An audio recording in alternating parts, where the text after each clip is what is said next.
జంతర్ మంతర్లో మాట్లాడుతున్న వాళ్ళు, ప్రొటెస్ట్ చేస్తున్న వాళ్ళు, ఇక్కడ ఉన్న వాళ్ళంతా మద్దతు తెలుపుతున్న అందరూ we are not anti nationals, we are nationalist, we are proud patriots, we are proud Indians.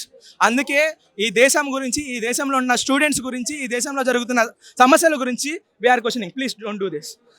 That's a I don't encourage a. Okay, మేము అంతా ఈ దేశంలో ఉన్న ప్రజలందరి కోసం మేము పోరాడుతున్నాం కాబట్టి మేము క్వశ్చన్ చేస్తున్నాం. ఎవరైతే యాంటీ నేషనల్స్ ఉన్నారో, రియల్ యాంటీ నేషనల్స్, అసలైన యాంటీ నేషనల్స్, వాళ్ళ మీద ఆ యాంటీ నేషనల్ ముద్ర రాకముందే వాళ్ళ మిగతా వాళ్ళందరూ అనేస్తున్నారు. బీజేపీని క్వశ్చన్ చేసి యాంటీ నేషనల్ ఎందుకు అవుతాం? గవర్నమెంట్ని క్వశ్చన్ చేసి యాంటీ నేషనల్ ఎందుకు? లేకపోతే కాంగ్రెస్ని క్వశ్చన్ చేసి యాంటీ నేషనల్ ఎందుకు అవుతాం? మేము ఉన్నదే క్వశ్చన్ చేయడానికి. మాకు అంబేద్కర్ కాన్స్టిట్యూషన్లో ఆర్టికల్ 19 ఇచ్చాడు. డెమోక్రటిక్ కంట్రీ రన్ అవ్వాలంటే క్వశ్చన్స్ మీద రన్ అవుతుంది. మోడీ గారే చెప్పారు కదా ఒకసారి అప్పుడప్పుడు ఇంటర్వ్యూలో, డెమోక్రసీలో క్వశ్చన్స్ అడగాలి అని చెప్పేసి. ఎవరు ఇస్తున్నారు క్వశ్చన్స్? ఆయన మాట్లాడుతున్నాడు. ఆయనకు అసలు నోరు ఉందో లేదో తెలియదు. ఆయనకు నోరు లేదు. ట్విట్టర్లో ఎవడో మాట్లాడతాడు. అక్కడికి వెళ్ళి ట్రంప్ ఏమైనా చేస్తే ట్రంప్ దాకా ఆహాహా నవ్వుతాడు. వాడు తిడతాడు కలిసిగా ట్రంప్ వాడిని, మోడీని లిటరలీ తిడతాడు. ఆయన సరే నవ్వుతూ ఉంటాడు. ఇట్లాంటి ప్రభుత్వం ఉంది మనకి. ఇది ఒక్కరితో రిజిగ్నేషన్ అయితే కాదు, మొత్తం ఉన్న ప్రజలంతా రియలైజ్ అవ్వాలి. ఐటీ సెల్ ఎట్లా వర్క్ అవుతున్నాయి, వీళ్ళ నేరేటివ్స్ ఎట్లా వర్క్ అవుతున్నాయి, మీడియా ఎట్లా వర్క్ అవుతుంది, ఈ పోలీసులు ఎట్లా వర్క్ చేస్తున్నారు, పోలీసులు ఉన్నది ప్రజల కోసమా ప్రభుత్వం కోసమా అనేది అందరు రియలైజ్ అవ్వాలి. రియలైజ్ అవుతున్నారు. మోడీ మార్నింగ్ ఒక స్టేట్మెంట్ ఇవ్వడం జరిగింది. మీరు కమ్యూనిస్టుల ప్రలోభాలకు యువత లోను కావద్దని మోడీ ఒక స్టేట్మెంట్. నిజంగా మీరు ప్రలోభాలకు లొంగుతున్నారా? కమ్యూనిస్టుల ప్రలోభాలకు యూత్ లొంగుతుంది, అందుకే ఇలాంటి ప్రొటెస్ట్లు అన్నాడు మోడీ. అంటే ఇప్పుడు మోడీ తాత ఏమంటున్నా అంటే కమ్యూనిస్టులు మంచోళ్ళు అంటున్నాడు ఒక రకంగా. అంటే కమ్యూనిస్టులు క్వశ్చన్ చేసే వాళ్ళు అంటున్నాడు, అంతే కదా. కమ్యూనిస్టులు క్వశ్చన్ చేసే వాళ్ళు అంటే నేను కమ్యూనిస్ట్నే. కమ్యూనిస్టులు ఈ దేశం కోసం, ఈ ప్రజల కోసం పోరాడుతున్నారంటే నేను కమ్యూనిస్ట్నే. ఇంక్విలాబ్ జిందాబాద్. టెరబుల్. ఆ పిల్లల మొహం చూసిన తర్వాత, ఆ ఏడ్చే పిల్లల మొహం చూసిన తర్వాత వాళ్ళకి ఈ భారతదేశ కాన్స్టిట్యూషన్ మీద their hope is lost. They've lost faith in the very country that they're fighting for.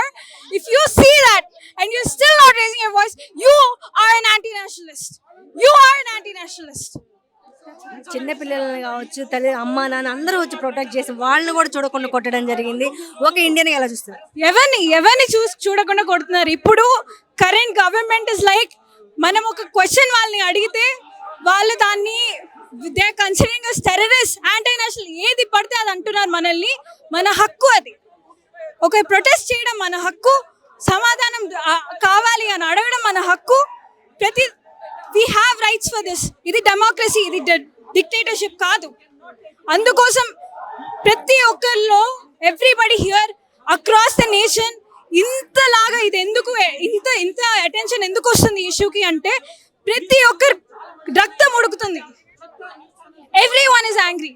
This is not okay. We want change. We want accountability. ఇంత సింపుల్ థింగ్ అడుగుతుంటే, దీనికోసం హంగర్ ప్రొటెస్ట్ చేస్తుంటే ఇంతమంది thousands of people came to Jantar Mantar. I have heard that from credible reporters that the entire Jantar Mantar was packed. 2 kilometers radius of Jantar Mantar was packed with people. Inta mandi vacharu and you are still the opposition. I don't know what is going on, but there are still things, people who are saying that వాళ్ళకి ఏవేవో అజెండాలు ఉన్నాయి, సిజేపీ or whatever, people who are protesting have some agendas. No, for the most part inta mandi thousands of people are coming because they believe the country is a democracy that is meant for them. That's a very simple thing to understand. Fight for what you believe in. యువత చేతుల్లోనే భారతదేశం ముందుకెళ్తుంది మోడీ అన్నాడు. అలాంటి యువతను ఎందుకు మోడీ పట్టించుకోవట్లేదు? ఏం చెప్పుకోవాలి? CM Modi is only the opposition of PM Modi. If you see గుజరాత్లో సీఎంగా మోడీ మాట్లాడినవన్నీ అన్నిటికీ ఇప్పుడు యాజ్ అ పిఎం, ప్రైమ్ మినిస్టర్గా ప్రతి దానికి వ్యతిరేకంగానే ఉన్నాడు. కొంచెం కూడా నిజాయితీ లేదు. ఇలాంటి వాళ్ళ నుంచి అకౌంటబిలిటీ ఎక్స్పెక్ట్ చేయడం కూడా వేస్టే. వీళ్ళు రిజైన్ చేయాల్సిందే. Modi needs to resign. Modi ఆడపిల్లల్ని కాపాడుకుందాం, ఆడపిల్లని చదువుకుందాం అని స్లోగన్ ఇచ్చి అలాంటి ఆడపిల్లల మీద నిన్న దాడి జరిగింది, ఎలా చూస్తారు? మాటలు రావట్లేదు అసలు. I have nothing to say. అంతే. ఈ ఏదైతే దీక్ష ఉందో అది ఒక అంటారు, కొంతమంది చేతుల్లోకి వెళ్ళిపోయింది, అది నిజమైన దీక్ష కాదన్న ట్రోల్స్ నడుస్తూ ఉన్నాయి, దానికి ఏమంటారు? అర్థం కాలేదు. దీక్ష అన్నది నిజంగా జరగడం లేదు. కొంతమంది ఇక్కడ ఇంతమంది వచ్చిన వాళ్ళు ఏం ఫేక్ దానికి వస్తున్నారా? హైదరాబాద్లో ఢిల్లీలో జరుగుతున్న ప్రొటెస్ట్కి హైదరాబాద్లో ఇంతమంది వచ్చారు, బెంగళూరులో ఇంతమంది వచ్చారు, నిన్న ఇందోర్లో అండ్ ఇన్ ముంబై అక్కడ కూడా జనాలు వచ్చారు, ప్రొటెస్ట్ చేశారు, అక్కడ కూడా లాఠీ చార్జ్ చేశారు. వీళ్ళంతా పిచ్చోళ్ళు అయి వచ్చారా? ఏదో వేరే ఫేక్ దానికి వచ్చారా? నో, దట్స్ ఇట్, అంతే, అంతకుమించి ఏం లేదు. మోడీని కానీ బీజేపీ గవర్నమెంట్ని ఎవరైనా ప్రశ్నిస్తే యాంటీ నేషనల్స్ అంటున్నారు, ఏమంటారు? ప్రశ్నించడం నా జన్మ హక్కు అండి ఈ దేశంలో పుట్టినందుకు. ఒకవేళ నా జన్మ హక్కును నేను యూటిలైజ్ చేసుకుంటే నేను యాంటీ నేషనల్ అయితే సరే, అదే అనాలనుకుంటున్నాను. మీరు ప్రశ్నించట్లేదు, ఎందుకు ప్రశ్నించట్లేదు అని అడుగుదాం అనుకుంటున్నాను. ప్రశ్నించకుండా గొర్రెలాగా ఫాలో అవ్వడానికి ఒక ఐడియాలజీని, ఒక లీడర్ని ఫాలో అవ్వడానికి మీరెందుకు ప్రశ్నలు అడగకుండా అలా ఫాలో అవుతున్నారు? మీరెందుకు మీ సంవిధానం మీకు ఇచ్చిన రైట్స్ని యూజ్ చేసుకోవట్లేదు అని అడగాలనుకుంటున్నాను. ఇంకొక విషయం అండి, మీరు ఒక డ్రెస్ కొనుక్కోవడానికి ఎంత క్వాలిటీ, ఎన్ని డబ్బుల్లో వస్తుంది, నాకు ఇది సరిపోతుందా లేదా అని చూస్తున్నారు. ఒక ఫోన్ కొనుక్కోవడానికి చూస్తున్నారు, 35 మోడల్ చూసి తీసుకుంటున్నారు. అదే 5 సంవత్సరాలు మిమ్మల్ని పాలించబోతున్న గవర్నమెంట్ 5 సంవత్సరాలు నెక్స్ట్ మీ లైఫ్ ఆ లీడర్ చేతుల్లో డిపెండ్ అవ్వబోతుంది కదా. అలాంటప్పుడు దాని గురించి ఆలోచించకుండా ఎలా పడితే అలా పార్టీ ప్రేమతోని ఎవరికి పడితే వాళ్ళకి ఓట్లు వేసిన తర్వాత ఈ పార్టీ అంటే నాకు ప్రేమ ఉంది కాబట్టి వాళ్ళు ఏం చెప్తే అదే సత్యం, వాళ్ళు ఏం చెప్తే అదే నిజం అని ఫాలో అవ్వడం మూర్ఖత్వం.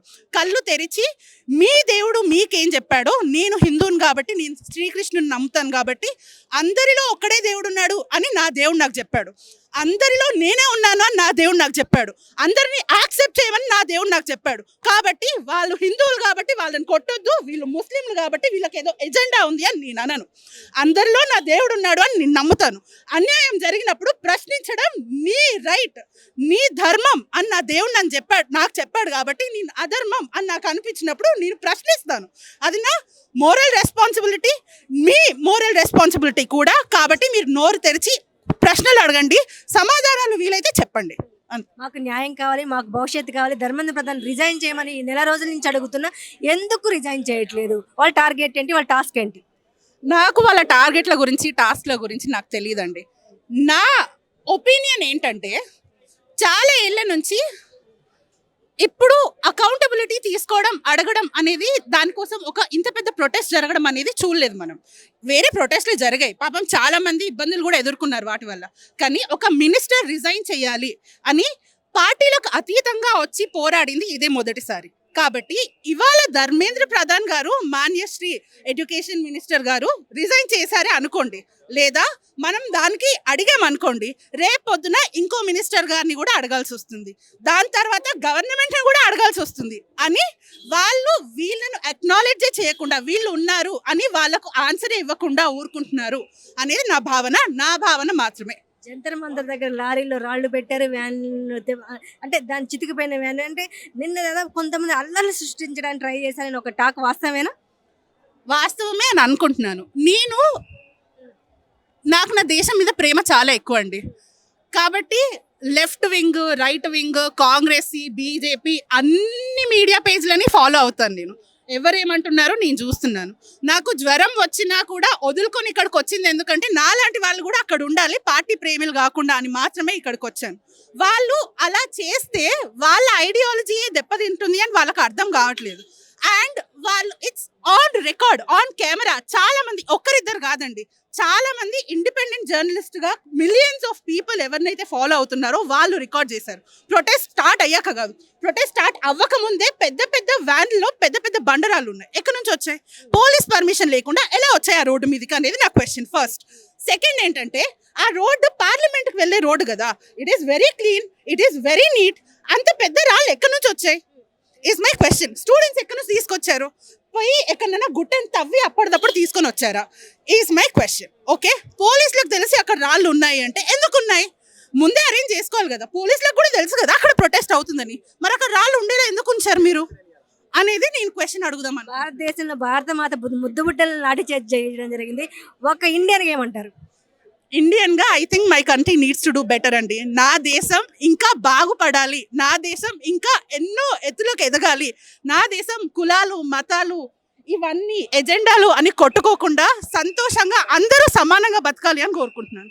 నిన్న ఢిల్లీలో జరిగింది చాలా బ్రూటల్. అసలు సైలెంట్ ప్రొటెస్టర్స్ని కొట్టడం, అసలు ప్రెగ్నెంట్ విమెన్ని బస్లో వేయడం, ఇంకా తల ఇరిగిపోయిన వాళ్ళని కూడా మళ్ళీ మళ్ళీ కొట్టడం అసలు చాలా బ్రూటల్, ఇన్హ్యూమన్ అని నేను అనుకుంటాను. ఇన్ని రోజుల్ని స్టూడెంట్స్ ధర్మేంద్ర ప్రధాన్ రిజైన్ చేయాలన్నా ఎందుకు మోడీ ప్రభుత్వం దిగి రావడం లేదు? ఎందుకంటే వాళ్ళు అసలు ఈ ప్రొటెస్ట్ని రికగ్నైజ్ చేయట్లేదు. Because they don't want to take accountability. అందుకే కదా మేము ఇక్కడ ఉంది. వాళ్ళు అకౌంటబిలిటీ తీసుకుని ఉండి మినిస్టర్ రిజైన్ చేసి ఉంటే మేము ఇక్కడ ఉండే వాళ్ళం కాదు. వాళ్ళు రిజైన్ చేసేవారు, మేము ఇక్కడే ఉంటాం. మాట్లాడే వాళ్ళందరినీ యాంటీ నేషనల్స్ అంటున్నారు. ఒక ఇండియన్కి ఏమంటారు? రియల్ యాంటీ నేషనల్స్ వాళ్ళే కాబట్టి మమ్మల్ని అంటారు. మేము రియల్గా యాంటీ నేషనల్స్ అయితే ఇక్కడ ఎందుకు ఉంటామండి? బెటర్మెంట్ కోసమే కదా, యూత్ బెటర్మెంట్ కోసమే మేము ఇక్కడ ఉన్నాము. మాకు బెటర్ ఎడ్యుకేషన్ సిస్టమ్ కావాలనుకుంటున్నాం అంతే. మేము ఏ పార్టీని సపోర్ట్ చేయట్లేదు ఇక్కడ. మాకు బెటర్ ఎడ్యుకేషన్ సిస్టమ్ కావాలి. First step for that is resignation of the education minister. అందుకే మేము ఇక్కడ ఉన్నాం. మేము యాంటీ నేషనల్స్ కాదు. మాకు న్యాయం కావాలి, మాకు భవిష్యత్తు కావాలి, ధర్మేంద్ర ప్రధాన్ రిజైన్ చేయాలంటున్నా తప్పు జరిగిన వాళ్ళ గవర్నమెంట్లో ఎందుకు దిగి రావట్లేదు? ఏం ఆలోచనలో ఉన్నారంటారు మోడీ గవర్నమెంట్? వాళ్ళు ఏం ఆలోచనలో ఉన్నారో మాకు తెలియదండి. కానీ వాళ్ళైతే అకౌంటబిలిటీ తీసుకుని ఎడ్యుకేషన్ మినిస్టర్ రిజైన్ చేయాలని నేనైతే కోరుకుంటున్నాను. అప్పుడే మాకు మన యూత్కి బెటర్ ఎడ్యుకేషన్ ఉంటుంది, ఫ్యూచర్ జనరేషన్స్కి. ఈ మధ్య కాలంలో యూత్కి ఇలాంటి మార్పు రాలేదు. యూత్ రోడ్ల మీదకి వచ్చి మాట్లాడడం కానీ ఇలాంటి మార్పుని ఫ్యూచర్లో ఎలా ఉండబోతుంది? ఇలాంటి మార్పుని ఒక యూత్కి ఎలా చూస్తున్నారు? విన్ లాగా చూస్తున్నానండి. బికాజ్ చాలా మంది అసలు they're questioning whatever is wrong. So అది చాలా పెద్ద విన్ మనకి ఇండియాలో. బికాజ్ ఇంతకుముందు ఇలాంటివి ఎప్పుడు ఏం జరగలేదు. నిన్న వీడియోస్ మీరు చూస్తుంటారు, ఒక లారీలో రాళ్ళు ఉండడం కానీ కొట్టడం కానీ, ఇది ఎలాంటి చర్యలకు దారితీస్తుంది? కంపల్సరీ గవర్నమెంట్ అయితే యాక్షన్ తీసుకోవాలని నేను అనుకుంటున్నాను. బికాజ్ వాళ్ళు చేసింది అసలు రైట్ కాదు. ఎవరికైతే దెబ్బలు తగిలేయో, ఎవరైతే దానివల్ల ఎఫెక్ట్ అయ్యారో వాళ్ళందరూ లీగల్ యాక్షన్ తీసుకోవాలని నేను అనుకుంటున్నాను. అందరికీ తెలిసినట్టే ధర్నా చౌక్ లో ప్రొటెస్ట్ అయింది జంతర్ మంతర్ దగ్గర. అక్కడ ఎందుకు వచ్చారు? అందరూ పీస్ఫుల్ ప్రొటెస్ట్ కోసం వచ్చారు. చనిపోయిన నీట్ స్టూడెంట్స్ కోసం అని వచ్చారు. అదంతా వదిలేసి, మాట్లాడటం వదిలేసి అక్కడ అందరినీ కొట్టటం, తిట్టటం, వాళ్ళే ఏదో చేసినట్టు యాక్ట్ చేసి పోలీస్ బ్యాడ్జ్ లేకుండా తిరగటం, ఇవన్నీ బేసిక్గా పోలీస్ అట్రాసిటీ. ఇంకా state separation of students and people's voices. అందుకని ఈరోజు ఇక్కడ దీనికోసం అవగాహన తెలియటానికి, just to understand what all of this is, we had a meeting here. Thank you so much. Jantar మంతర్లో స్టూడెంట్స్ ఒక చరిత్రను తిరగరాశారని చెప్పాలి. నిన్న చర్యని ఎలా చూడాలి? చూడండి, ఇప్పుడు జంతర్ మంతర్లో జరిగింది మనకు ఇప్పుడే ఇంపార్టెంట్ అనిపిస్తుంది. ఎందుకంటే ఎంతమంది వచ్చారు మీకు తెలిసే ఉంటుంది. చాలా ఆందోళన చేస్తూనే ఉంటారు. సో ఇప్పుడు చరిత్ర ముందుకు ఎలా వెళ్తుందో చెప్పలేము, ఎందుకంటే చూడాలి. కానీ అట్లీస్ట్ అన్నిటికంటే తక్కువ అట్లీస్ట్ డైలాగ్ అయినా అయితే చాలు. అట్లీస్ట్ గవర్నమెంట్ ఏం కావాలి, ఎందుకు మాట్లాడినా చాలు. ఇప్పుడు గవర్నమెంట్ ఎందుకోసం వచ్చింది? మనందరి కోసం వచ్చింది కదా, అంతా ఉన్నా చాలు మాకు. నిన్న జరిగిన సంఘటన ఎలా తీసుకుంటారు మీరు? ఇదైతే చాలా వర్స్ట్గా, పెయిన్ఫుల్గానే ఉంది. ఆల్ స్టూడెంట్స్కి, ఎవరైతే స్టూడెంట్స్ ఉంటారో వాళ్ళందరికీ కూడా బాధాకరమైన విషయం. ఎన్నిసార్లు నీట్ ఎగ్జామ్ క్యాన్సిల్ అవ్వడం అనేది ప్రాబ్లం. అది అసలు ఫస్ట్ నీట్ ఎగ్జామ్ అనేది చాలా టఫ్. ఆ నీట్ ఎగ్జామ్ని మళ్ళీ ఇన్నిసార్లు క్యాన్సిల్ చేయడం అనేది చాలా కష్టమైన సంఘటన. కాబట్టి దీనివల్ల యాక్షన్ తీసుకోవడం, ఇంకా ముందుకు వెళ్ళడం, దీన్ని ఇక్కడితో స్టాప్ చేయడం అనేది చాలా మంచిదని నేను చెప్తాను. మీరు వీళ్ళకి సపోర్ట్గా వచ్చారా? నీట్ ఎగ్జామ్ రాశారా? మా బ్రదర్ అయితే నీట్ ఎగ్జామ్ రాశారు. ఆయన నీట్ ఎగ్జామ్ రాయడం వల్ల ఆయన నార్మల్గానే 2 times అనేది క్యాన్సిల్ చేయడం జరిగింది. దానివల్ల తను ఎంత ప్రాబ్లమ్స్ చూసాడో అనేది మేము చూసొచ్చాం. కాబట్టి నీట్ ఎగ్జామ్ వాళ్ళు ఇన్నిసార్లు క్యాన్సిల్ చేయడం అనేది చాలా. నీట్ పేపర్ లీక్ అయింది, స్టూడెంట్స్ స్వచ్ఛందంగా ముందుకు వచ్చి ధర్నా చేస్తుంటే యాంటీ నేషనల్స్ అంటున్నారు, ఏమంటారు? అర్థం. స్వచ్ఛందంగా నీట్ ఎవరైతే లీక్ అయిన పేపర్ వాళ్ళు సఫర్ అవుతున్నారు కాబట్టి అక్కడ ధర్నా చౌక్కి వెళ్ళి ధర్నా చేస్తుంటే వాళ్ళందరినీ యాంటీ నేషనల్స్ అంటున్నారు, ఏమంటారు? అవునవును, అది వాళ్ళు కావాలని చేసినట్టే ఉంది ఇదంతా. కాబట్టి దీనివల్ల ఇంకా యాక్షన్ తీసుకోవాలని నేనైతే చెప్తాను. మీరు చూసే ఉంటారు, చాలా మహిళలను చూడొచ్చిన అందరిని లాఠీ చార్జ్ చేయడం జరిగింది. ఒక లారీని తేడా లేకుండా కూడా అమ్మాయిలు కూడా వాళ్ళు ఇష్టం వచ్చినట్టు తిట్టడం, కొట్టడం, చేయడం, అవన్నీ చేయడం న్యూస్లో, ఇన్స్టాలో చూస్తూనే ఉన్నాం. కాబట్టి దీనివల్ల యాక్షన్ ఇంకా కొంచెం అందరూ, ఇంకా చాలామంది ఇలా అందరూ వచ్చి ఇంకా ఫాస్ట్గా. తమ్ముడు నీట్ రాశారంటారు, అసలు మీ తమ్ముడు ఏమైనా ఫీల్ అవుతున్నారు ప్రజెంట్? మన నార్మల్గానే నీట్ ఎగ్జామ్ చాలా కష్టం కాబట్టి తనకి 2 టైమ్స్ తర్వాత థర్డ్ టైం అనేది తను సెలెక్ట్ అవ్వడం జరిగింది. ఇలా 11 టైమ్స్ క్యాన్సిల్ అయ్యి మళ్ళీ ఇలా చేయడం అంటే చాలా కష్టం. అది చెప్తున్నాను. ఇన్ని సంవత్సరాలు కోచింగ్ తీసుకొని సెలెక్ట్ అయ్యి కూడా పేపర్ లీక్ అయితే అది చెప్పడానికి పేరెంట్స్కి వాళ్ళ పేరెంట్స్ ఏం ఫీల్ అవుతున్నారు? పేరెంట్స్ కూడా చాలా దానికి నీట్ ఎగ్జామ్ అంటే చాలా ఖర్చు పెట్టి చదివిస్తారు. ఒక్కొక్క కోచింగ్కే చాలా ఖర్చు అవుతూ ఉంటుంది. ఇంత ఖర్చు అయ్యి ఎన్నిసార్లు రాసి ఇంత చేయడం అనేది పేరెంట్స్కి బాధే, పిల్లలకి బాధే. దీనివల్ల చాలా కష్టం అవుతుంది అందరికి. Do you want me to talk about why we're here today? We are gathering in response to the reaction that we got in Delhi yesterday. This is a very simple response. This is only a discussion that we've had at the press club with the support of several learned people, including High Court judges, former activists, and one retired IAS officer as well. This is mostly students. It was largely peaceful. And our demands are not restricted to just scrapping the NTA or to organize the NEET again. This is for the resignation of Dharmendra Pradhan and as a jumping off point for several other demands for accountability as well. Thank you to the media for covering it as well, and thank you to independent journalists as well who have risked their time, their bodies to cover this in Delhi also. The motto of this program, this was a meeting at the press club. This was basically a press conference. We call you all so that we can tell you guys our agenda and how we're feeling.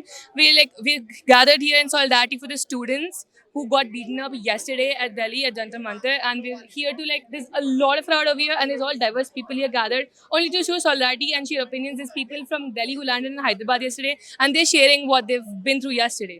So this is just. What is your feeling about yesterday Jantar Mantar program attack? Yesterday it was inhumane how the students were beaten. We're all here in showing our support to them because we saw how they were beaten. We saw how the government reacted to a student protest. We saw how people were beaten up, little kids were beaten up. So yeah, we're very upset. The students are very upset. Is CJP party is the correct line or is it like anti-national policy?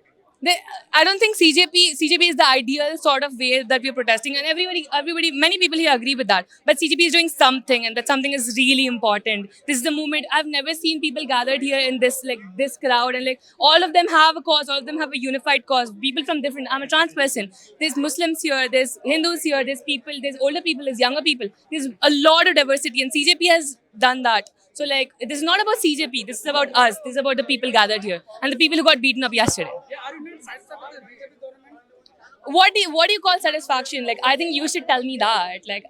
Are you satisfied? This is the answer for everyone. I don't think I'm a privileged individual. I'll have different opinions. But the people who actually go through things, I think they'll have a lot more to say. So yeah. What is the demands?